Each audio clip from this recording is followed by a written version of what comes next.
Assalamualaikum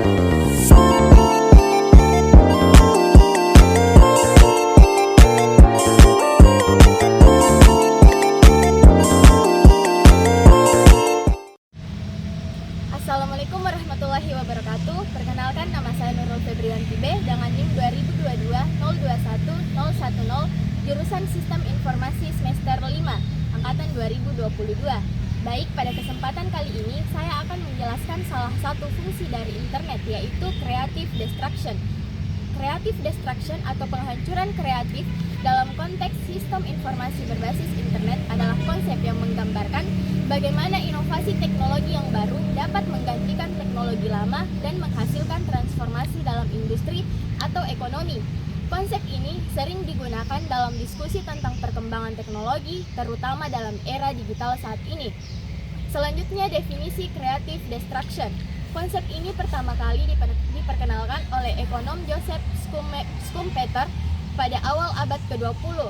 Creative destruction menjelaskan bagaimana proses inovasi dan teknologi baru dapat menciptakan disrupsi terhadap teknologi atau model bisnis yang sudah ada, mengakibatkan pergeseran signifikan dalam ekonomi dan industri. Dalam sistem informasi berbasis internet, teknologi dan layanan baru terus berkembang dengan cepat, menciptakan tekanan bagi perusahaan atau individu untuk terus berinovasi agar tidak tergantikan oleh yang lebih baru. Contoh, Amazon mengubah cara orang berbelanja secara global, menggantikan banyak toko fisik. Selanjutnya, prinsip dasar creative destruction. Prinsip ini terbagi dari beberapa bagian. Yang pertama, inovasi sebagai pemicu utama. Inovasi dalam teknologi informasi berbasis internet seperti cloud computing, big data, dan artificial intelligence atau AI seringkali menyebabkan gangguan besar dalam industri tradisional. Yang kedua, penggantian teknologi lama.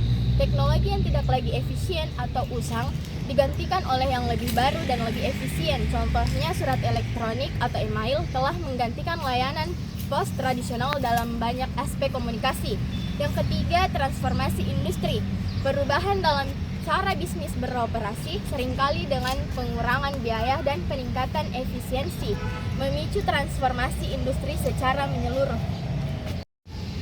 Selanjutnya, contoh dalam sistem informasi berbasis internet. Yang pertama, cloud computing. Perusahaan yang dahulu mengelola server fisik beralih ke penyedia layanan cloud seperti ISW atau Google Cloud. Hal ini menyebabkan perusahaan server fisik tradisional harus berubah atau tersingkir. Yang kedua, e-commerce. Perkembangan internet mendorong kemunculan bisnis berbasis online seperti Tokopedia dan Bukalapak yang mengganggu dominasi bisnis retail fisik. Yang ketiga, media digital.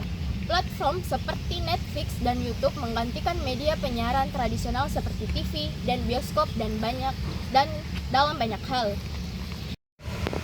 Selanjutnya, dampak creative destruction pada sistem informasi berbasis internet. Yang pertama, disrupsi bisnis tradisional.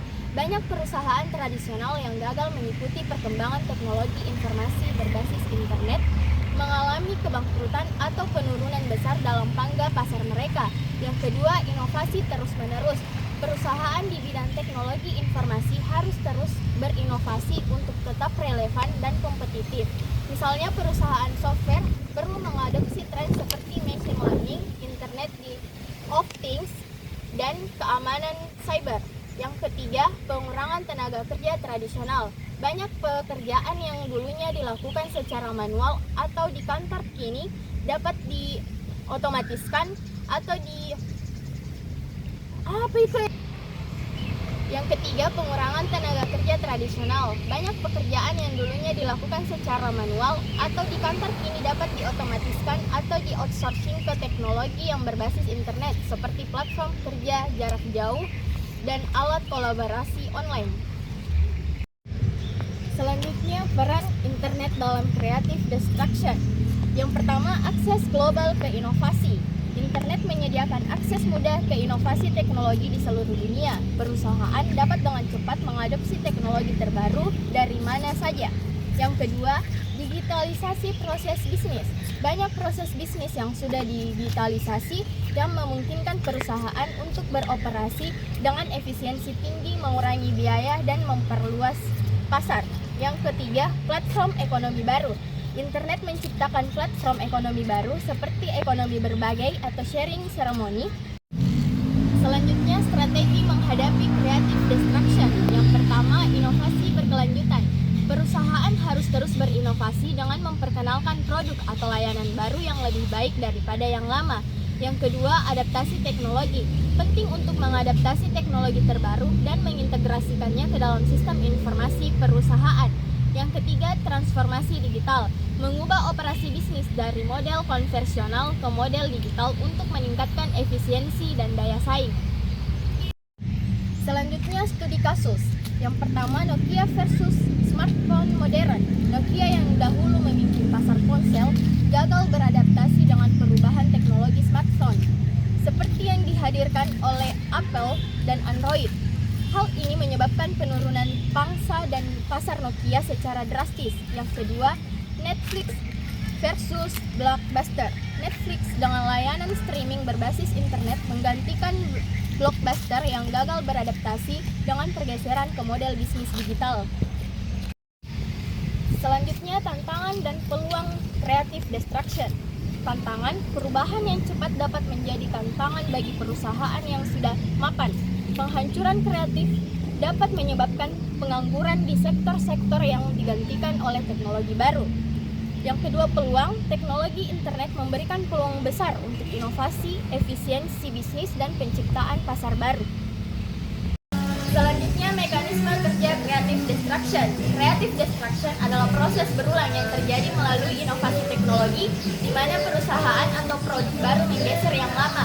Mekanisme ini berjalan dalam beberapa langkah. Yang pertama, inovasi. Inovasi menciptakan produk baru atau layanan baru yang lebih efisien, murah, atau sesuai dengan kebutuhan pasar. Yang kedua, adaptasi pasar. Konsumen mulai beralih ke produk baru menyebabkan produk lama kehilangan pangsa pasar. Yang ketiga, pemutusan hubungan di sektor lama. Produk atau layanan lama berusaha bertahan atau beralih fungsi, tetapi beberapa gagal beradaptasi akhirnya keluar dari pasar. Yang keempat, standar baru. Produk baru menjadi standar di industri dan melanjutkan siklus inovasi. Selanjutnya, pendorong utama creative destruction. Creative destruction tidak hanya bergantung pada inovasi teknis, tetapi juga pada faktor-faktor lain. Terutama, yang pertama, perubahan preferensi konsumen. Konsumen semakin menghargai kemudahan, personalisasi, dan aksesibilitas yang mendorong perusahaan terus berinovasi. Yang kedua, kemajuan teknologi dan penelitian. Pengembangan teknologi seperti AI, IoT, dan blockchain memunculkan potensi produk dan layanan baru. Yang ketiga, kebijakan pemerintah dan regulasi. Deregulasi dan kebijakan pro-inovasi dapat mempercepat proses creative destruction, sementara regulasi yang ketat bisa memperlambatnya. Yang keempat, kompetisi global. Dalam ekonomi global, perusahaan berlomba untuk memimpin dan dengan menginovasi, menyebabkan teknologi atau proses yang kurang efisien digantikan lebih cepat. Selanjutnya, creative destruction dalam ekosistem digital. Di era digital, sistem informasi berbasis internet sangat memfasilitasi creative destruction karena yang pertama, skalabilitas cepat produk atau layanan digital dapat diakses secara global dengan cepat, memungkinkan inovasi untuk menyebar lebih luas dan cepat. Yang kedua, fasilitas kolaborasi. Internet memungkinkan kolaborasi antar perusahaan dan startup yang seringkali mengakselerasi inovasi. Yang ketiga, model bisnis baru. Dengan internet, model bisnis seperti peer-to-peer, freemium, dan on-demand berkembang pesat, memungkinkan startup mengganggu industri besar hanya dengan aplikasi atau platform. Selanjutnya, manfaat creative destruction bagi ekonomi. Creative destruction menciptakan peluang ekonomi baru dan mendorong pertumbuhan. Manfaat utamanya adalah peningkatan produktivitas. Yang kedua, kreativitas dan inovasi. Yang ketiga, peningkatan kesejahteraan konsumen. Dan yang keempat, penemuan dan pengembangan sektor baru. Selanjutnya, resiko dan dampak negatif creative destruction. Meski membawa banyak manfaat, creative destruction juga memiliki dampak negatif seperti yang pertama, pengangguran struktural, yang kedua, risiko kehilangan akses ke teknologi lama, yang ketiga, ketergantungan pada teknologi baru, dan yang terakhir, ketimpangan sosial. Selanjutnya, strategi menghadapi creative destruction bagi perusahaan. Perusahaan yang ingin bertahan dan berkembang di era creative destruction harus menerapkan strategi inovatif seperti transformasi digital, inovasi berkelanjutan, fokus pada pengalaman pelanggan, dan diversifikasi produk dan layanan. Adapun kesimpulan dari materi ini, creative destruction mendorong inovasi dan efisiensi di dunia teknologi informasi berbasis internet. Meskipun seringkali menyebabkan disrupsi dan pergantian teknologi, konsep ini penting bagi kemajuan teknologi dan ekonomi. Adaptasi dan inovasi terus-menerus sangat diperlukan untuk tetap relevan dalam era yang terus berubah ini. Baik, itulah sedikit penyampaian materi dari saya. Sekian. Assalamualaikum warahmatullahi wabarakatuh.